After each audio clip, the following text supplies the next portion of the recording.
Hi, this is Matt Lockridge, Portfolio Manager at Westwood. I'm Grant Tabor, Portfolio Manager and Analyst covering the U.S. construction sector. U.S. equity markets were strong during the third quarter, with the Russell 1000 index up over 7%, the Russell Mid-Cap Index up 5%, and the Russell Small Cap Index up over 3%. We saw broad-based performance during the quarter, with all S&P 500 sectors up year over year. And this strength we're seeing is really supported by the solid macroeconomic backdrop we have. We expect third quarter GDP to come in between 3.5% and 4% on a real basis, driven by the consumer. One interesting data point that we saw during the quarter was Walmart and Target both put up their best same-store sales figures in over a decade, indicating the strength of their core customer.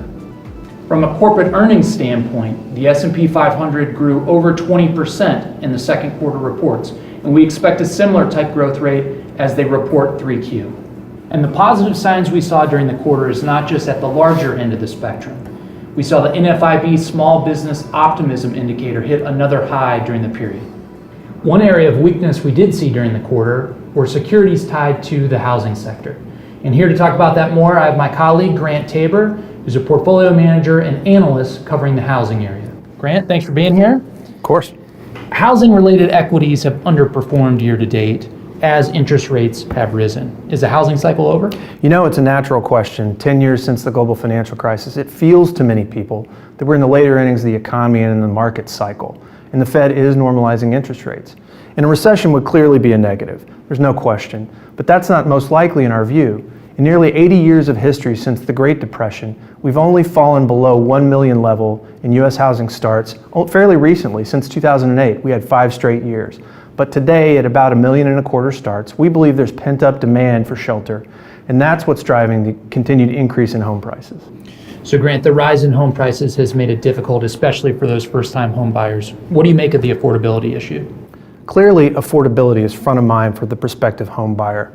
The 30-year fixed-rate mortgage sits at 4.75% today. That's up about 1% from a year ago. That's a large move. Inventory is tight, and continued appreciation in land, inflation in building products and in lumber, these all contribute to higher new home prices. So in this period of digestion, we believe that as they have over history, the home buyer will adjust to the new levels of affordability, which are still relatively attractive in the long term. We think the outlook looks better in the spring, again, barring some big downturn in the U.S. economy, which we don't project. And the first-time home buyer clearly is a trickier problem. They've suffered the most after all, but we see increased efforts by builders to produce lower cost, more affordable homes in the outlying suburbs. So household formation is said to be below mid-cycle levels. Is that the result of changing societal preferences, like millennials choosing to live at home? Sure. If there was a mascot of the financial crisis, it might be the millennial living at home in his parents' basement.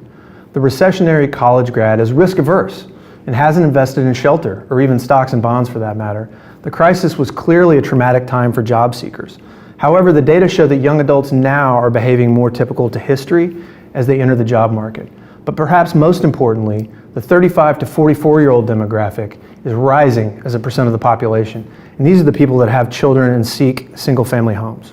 So Grant, given Westwood is more optimistic on housing than the broad market, how are we positioning our portfolios? As always, we look for quality businesses with underappreciated earnings and cash flow growth. Each of the U.S. value portfolios owns franchises poised to benefit from healthy repair and remodel activity and new construction. We always keep an eye on the cycle. And despite near-term challenges like higher interest rates and the near-term sell-off in the sector, we like the fundamental outlook for our holdings that serve this important part of the U.S. economy. Great, thanks Grant. And thanks to all of you for watching this third quarter update and for your interest in Westwood. And for more insights, please visit our website at westwoodgroup.com.